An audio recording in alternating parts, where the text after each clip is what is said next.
Michael Jackson کی موت ایک معمہ نہیں بلکہ اس کی تدفین بھی ایک معمہ ہے۔ کہا جاتا ہے کہ اس نے مرنے سے پہلے اسلام قبول کر لیا تھا۔ اس کے والدین نے اس کی تدفین عیسائی روایات کے مطابق کی، جبکہ اس کے بھائیوں نے اس کا نماز جنازہ بھی پڑھایا اور کہا جاتا ہے قرآن خوانی بھی کی۔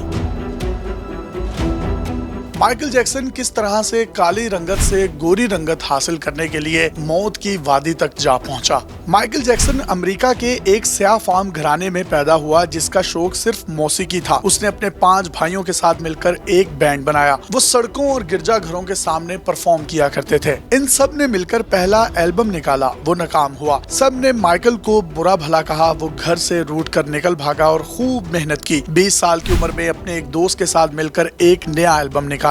یہ البم اتنا مقبول ہوا کہ ہاتھوں ہاتھ 1 کروڑ لوگوں میں چند ہی دنوں میں بک گیا۔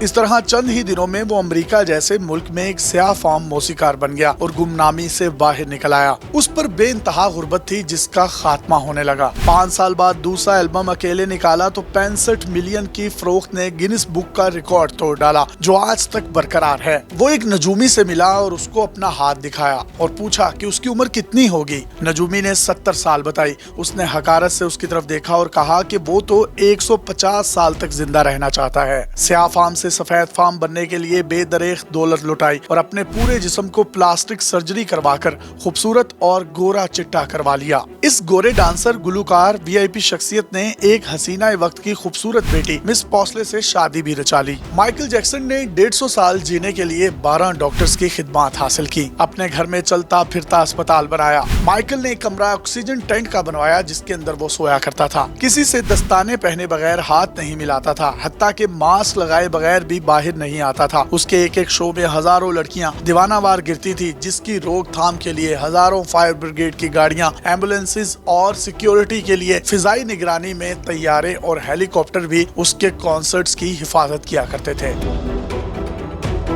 جسم کو چاقو چوبند رکھنے کے لیے وہ گھنٹوں ڈانس پریکٹس کیا کرتا تھا۔ سب کالے دوستوں کو اور گھر والوں کو اس نے اپنے گھر آنے سے منع کر دیا تھا۔ صرف گورے، پسندیدہ افراد اور ڈاکٹروں کی ایک ٹیم اس کے گھر میں ہوتی تھی۔ اوپر تلے اس کے البم آتے گئے اور کامیابیوں کے ریکارڈ توڑتا چلا گیا۔ لگتا تھا کہ آج تک دنیا نے اس جیسا موسیقار پیدا ہی نہیں کیا۔ جوں جوں وقت گزرتا گیا اس کو اپنے گلے اور پھرتیلے جسم پر غرور پیدا ہوتا گیا۔ قصہ مختصر، ایک زبردست شو کرنے کے لیے لندن کا شہر چنا۔ 1 سال تک وہ اس کی تیاری میں دن رات اپنے گلے اور جسم کو تھرکاتا رہا۔ تھکن دور کرنے کے لیے ڈرگز، درد کشا کیپسول کی بھرمار جسم میں سرایت کرتی گئی۔ عیاشیاں بڑی اور اتنی بڑھتی گئیں کہ اس کا جسم اس کے قابو میں نہ رہا۔ لندن شو میں ابھی کچھ ہی دن باقی تھے اور گھنٹوں ڈانس کی پریکٹس میں جب تھک کر پلنگ پر گرتا تو درد کی ٹیسیں اٹھتی۔ بغیر ڈرگز نیند سے کوسوں دور لے جاتی۔ پھر مزید کوکین آتی، وہ کوکین کرتا اور اپنے آپ کو ایک دم سے پھر چاقو چوبند اور توانا محسوس کرنے لگتا۔ لیکن یہ تمام تر انرجی اس کی صرف چند منٹوں یا 2 سے 3 گھنٹوں پر محیط ہوتی تھی۔ مائیکل جیکسن کوکین، شراب نوشی کے علاوہ کون کون سی ڈرگز لیتا تھا، اس سے متعلق ایک بڑی زبردست ڈاکومنٹری لیونگ نیور لینڈ کے نام سے ہے، جس کو آپ نیٹفلکس، چینل 4 اور ڈاکومنٹری HBO پر بھی دیکھ سکتے ہیں۔ اس ڈاکومنٹری کے مطابق مائیکل جیکسن نہ صرف ہم جنس پرست تھے بلکہ بچوں میں جنسی رغبت رکھتے تھے اور انہوں نے متعدد بچوں کو جنسی زیادتی کا نشانہ بھی بنایا تھا۔ اسی ڈاکومنٹری میں مزید انکشاف کیا گیا ہے کہ مائیکل جیکسن ایک کم عمر لڑکے کے ساتھ جنسی تعلق استوار کرتے اور جب اس سے بھی کم عمر کوئی لڑکا انہیں ملتا تو اس کے لیے پہلے کو چھوڑ دیتے تھے۔ وہ ان تمام بچوں کو جنسی تعلقات کے عوض زیورات، پیسے اور مہنگے مہنگے تحائف بھی دیا کرتا تھا۔ ایک لڑکے کے ساتھ مائیکل جیکسن نے باقاعدہ شادی بھی کی۔ اس شادی کی باقاعدہ تقریب منعقد کی گئی اور انہوں نے کم عمر لڑکے کو ہیرے کی انگوٹھی بھی پہنائی۔ مائیکل جیکسن کے ہاتھوں جنسی زیادتی کا شکار ہونے والے ویڈ ڈروفسن کا کہنا تھا کہ ایک بار مائیکل جیکسن مجھے برہنہ اپنے سامنے بٹھا کر خود لذتی بھی کرتے تھے۔ رپورٹ کے مطابق مائیکل جیکسن کی فیملی کی طرف سے اس ڈاکومنٹری کی سکریننگ روکنے کے لیے کوئی اقدام نہیں کیا گیا، تاہم